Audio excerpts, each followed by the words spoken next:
Buenos días. Voy a presentarle la ponencia que presento a este congreso de Cineco, de lugar sobre algo que bueno, realmente es bastante preocupante, diríamos, en el panorama actual de la educación.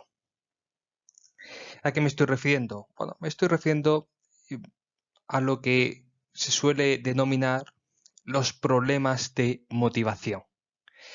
Y estos problemas de motivación se pueden aplicar a distintas asignaturas, pero por experiencia propia, que es, como profesor de historia y en especial de cultura clásica, en un colegio en primaria y en secundaria, pues es bastante aplicable a este campo de las humanidades.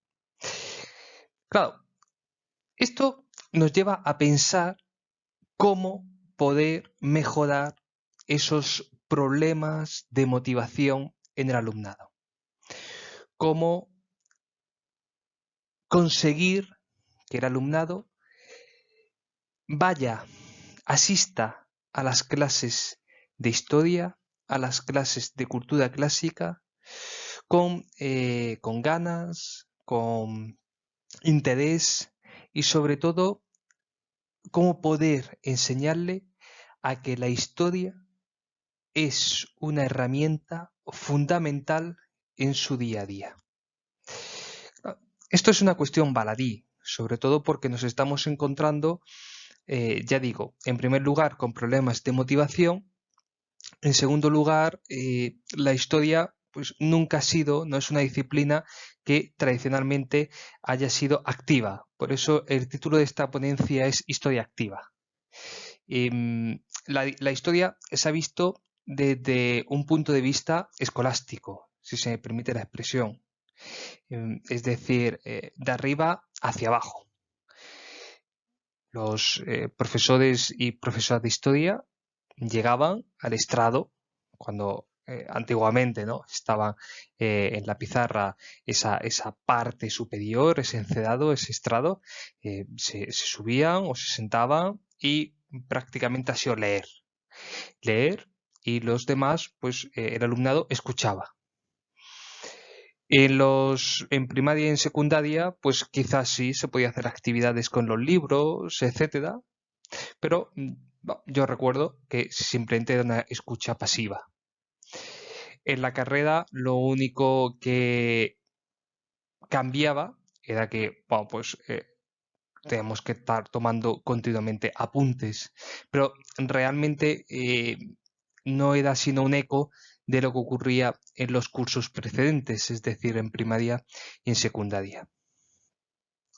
De tal manera que creo que con esta ponencia simplemente hago una especie de pase, de resumen, de propuesta, de intentar cambiar el paradigma de la historia.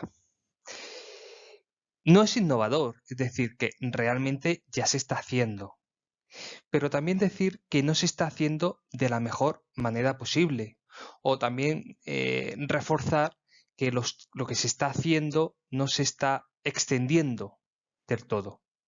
Es decir, que todavía falta mucho trabajo por hacer, muchísimo trabajo por hacer.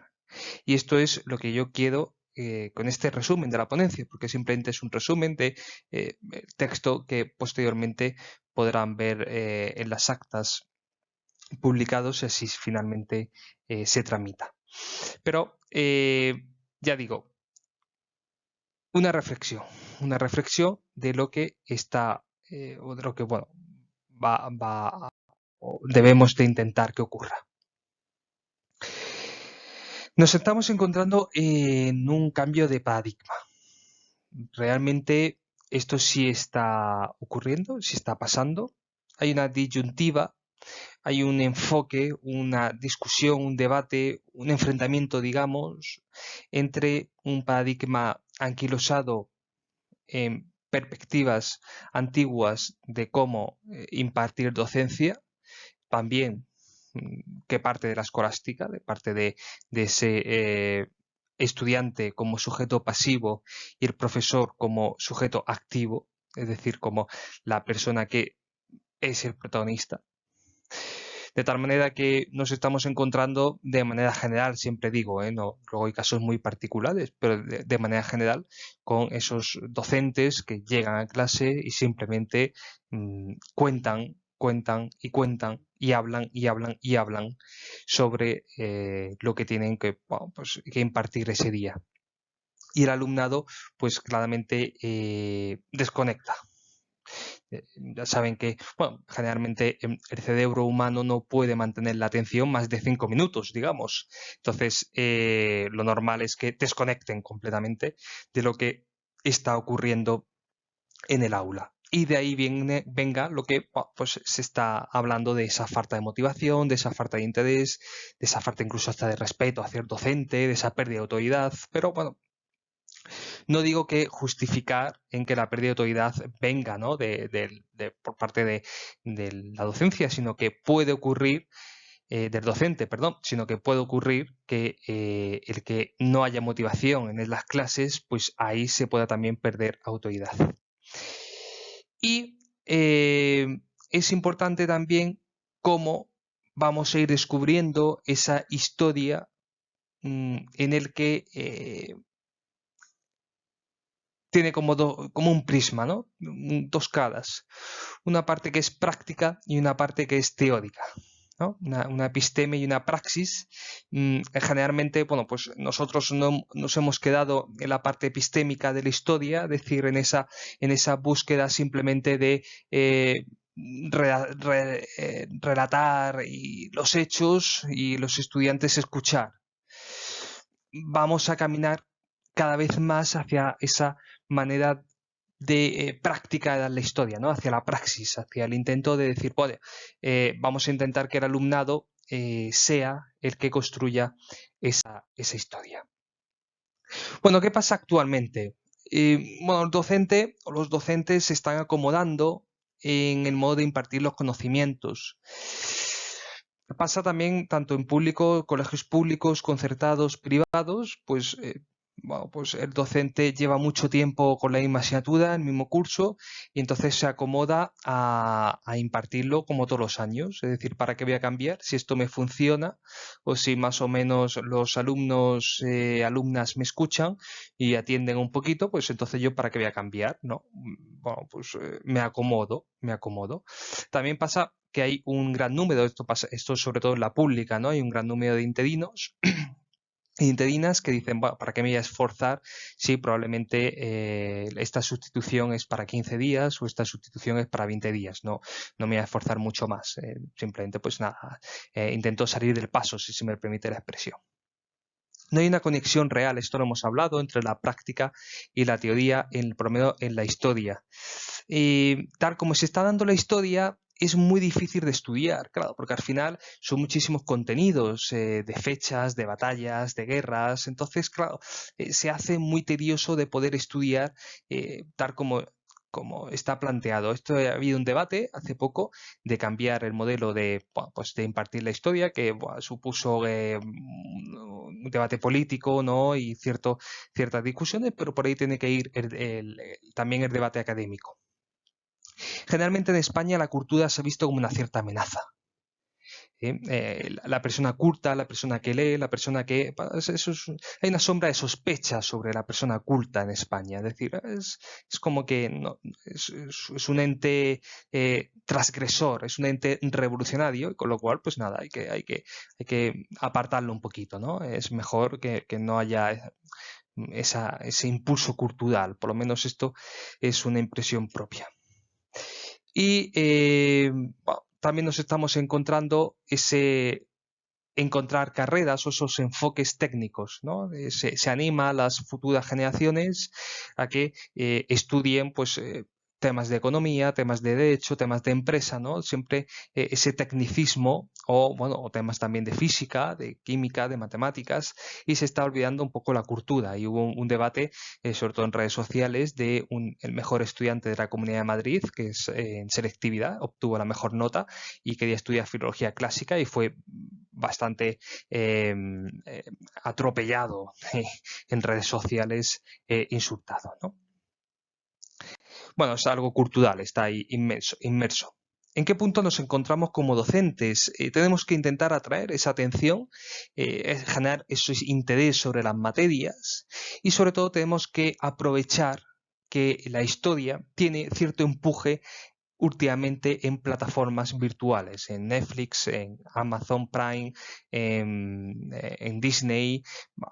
Hay documentales de historia, hay videojuegos de historia. Tenemos que intentar entrar por ahí, tenemos que intentar conseguir, ¿no? esa atención.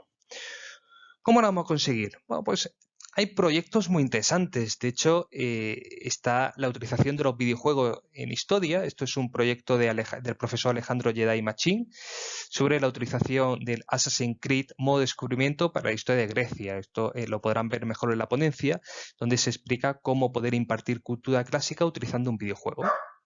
Pues algo que realmente es bastante interesante, bastante rompedor también, diría yo. Podemos utilizar herramientas de código abierto porque menos mal que tenemos Internet, que tenemos un montón de recursos informáticos y podemos conseguir, por ejemplo, Excel Learning como herramienta para el aprendizaje. Pues intentar que los propios estudiantes o el docente haga un Excel-Learning de cada tema de cultura clásica, donde esté ahí recogido pues todo lo que hay que desarrollar en ese tema o en esa unidad didáctica. Más cosas interesantes. Podemos hacer a WebQuest. Tenemos que intentar utilizar la técnica, la metodología de la indagación, es decir, que sea el discente el que vaya indagando, el que vaya descubriendo lo que tiene que estudiar. Este curso pasado hice una web quest sobre quién asesinó al padre de Alejandro Magno, ¿no? Entonces, en ese descubrimiento, en esa web quest, tenían que ir resolviendo enigmas, tenían que ir resolviendo cada paso, buscando la información de distintas páginas web para intentar crear la hipótesis de quién pudo ser el padre el que asesinó a Filipo, ¿no? El padre de Alejandro Magno, Filipo de Macedonia. Bueno, pues realmente esto puede ser así de interesante. Podemos utilizar Escape Room o Breakout, por supuesto. Puede ser también otra manera de poder generar estos aprendizajes, ¿no? Enseñanza ludificada. ¿Cómo no? Crear teatros para enseñar la historia, utilización de programas como Crash Dojo. Podemos hacer juegos de rol, un día de clase en el que sea un juego de rol, en el que haya un Dungeon Master, una persona que guíe el juego, que puede ser docente o no, y haya pues una especie de juego de rol, un juego de dioses, a lo mejor griegos,